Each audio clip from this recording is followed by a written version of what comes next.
Hello everyone. ఇవాళ నేను నిమ్మకాయ పులిహోర ప్రిపేర్ చేస్తున్నా. ఆయిల్లో కొద్దిగా శనగబడలు, కొన్ని పల్లీలు వేయించేసుకోవాలి.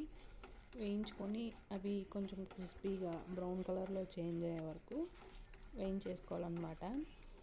నాకైతే ఇది మోస్ట్ ఫేవరెట్ అనే చెప్పచ్చు. ఎందుకంటే కర్రీ అవసరం లేదు కాబట్టి. నాకే కాదు, హౌస్ వైఫ్గా ఉన్న ప్రతి ఒక్కరికి ఈజీ రెసిపీ అంటే ఇదే గుర్తొస్తుంది. యాక్చువల్గా ఇవాళ అయితే లెమన్ రైస్ ప్రిపేర్ చేయడానికి నేను చిన్న చిన్న ముక్కలుగా కట్ చేసుకున్నాను. ఇలా పచ్చిమిర్చి, అలా ఎండుమిరపకాయలు, దాంట్లో కొంచెం ఇంగు కూడా వేసాను. ఇంకా లెమన్స్ పిండేసుకోవడమే.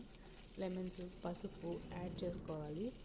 కొంతమందికి ఇష్టం లేకపోతే డైరెక్ట్గా నిమ్మకాయని రైస్లోనే కలిపేసుకోండి, బాగుంటుంది.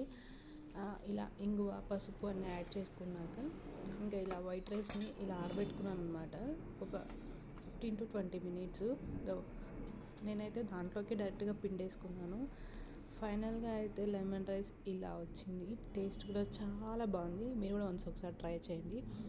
అంతా అయిన తర్వాత పైన కొత్తిమీర చల్లుకుంటే ఆ టేస్టే వేరబ్బా, చాలా బాగుంది టేస్ట్ అయితే. Thank you for watching and please support my channel.